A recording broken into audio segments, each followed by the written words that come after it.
Assalamualaikum warahmatullahi wabarakatuh. Perkenalkan, nama saya Dela Martasari. Saya akan membahas mengenai perkembangan kognitif menurut pandangan beberapa ahli. Di sini ada pandangan Vygotsky, kemudian yang kedua Al-Ghazali.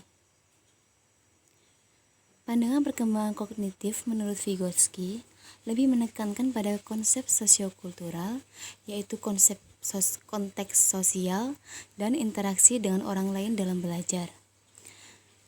Dalam belajar, Vygotsky meyakini bahwa pembelajaran tidak hanya ada di bangku sekolah, namun juga ada saat mereka mampu menyelesaikan masalah yang tidak pernah dipelajari di sekolah, seperti masalah-masalah yang ada di masyarakat. Selanjutnya adalah Al-Ghazali. Al-Ghazali melihat akal sebagai jiwa rasional yang mempunyai dua daya. Yang pertama daya al-amilat atau praktis, dan yang kedua daya al-alimat atau teoritis. Akal praktis digunakan untuk kreativitas dan akhlak manusia. Artinya, terwujudnya tingkah laku yang baik bergantung pada kekuatan akal praktis dalam menguasai daya-daya jiwa tersebut. Sedangkan akal teoritis berfungsi untuk menyempurnakan substansi yang bersifat imateri dan abstrak.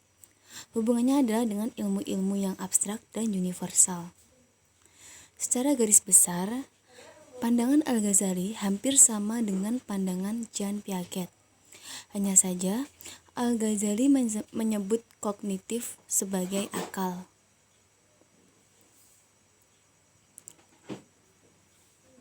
Selanjutnya adalah teori belajar Vygotsky.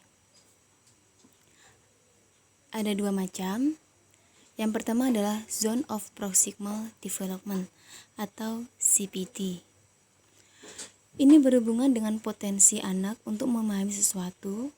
Anak akan memiliki tingkat pemahaman yang potensial. Dengan demikian, dalam proses untuk mencapai pemahaman pada mulanya, anak akan diberikan bantuan atau bimbingan untuk mencapai perkembangan yang optimal. Setelah itu, secara bertahap, bantuan itu akan dikurangi, sampai akhirnya tidak diberikan sama sekali. Sehingga, anak secara independen dapat memahami yang mereka pelajari. Selanjutnya adalah peranan konteks sosial, kebudayaan, dan pengaruh dalam belajar. Pengaruh terhadap perkembangan anak terjadi secara informal, mulai dari kelahiran, kemudian pada masa bayi dan kanak-kanak. Anak berinteraksi dengan orang tua dan keluarganya melalui pengalaman berbahasa dan tingkah laku dari lingkungan budayanya, serta asimilasi perkembangan keterampilan kognitif, strategi-strategi, pengetahuan, dan pengalaman. Selanjutnya adalah konsep belajar perkembangan kognitif atau akal. Teoritis menurut Al-Ghazali terbagi menjadi 4 tahap, yaitu yang pertama adalah al-akal al-hayulani. Ini adalah kesanggupan untuk menangkap arti-arti murni yang tak pernah berada dalam materi atau belum keluar. Yang kedua adalah al-akal bil al-malakat. Ini adalah kesanggupan untuk berpikir abstrak serta murni sehingga dapat menangkap pengertian dan kaidah umum. Selanjutnya, al-akal bi al-fi'il.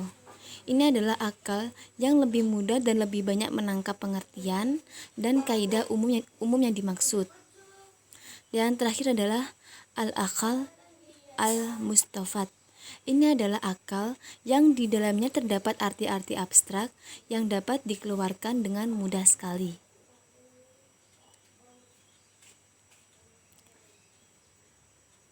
Oke, sampai di sini dulu pembahasan mengenai perkembangan kognitif menurut beberapa ahli. Terima kasih. Jangan lupa like, komen, dan subscribe. Wassalamualaikum warahmatullahi wabarakatuh.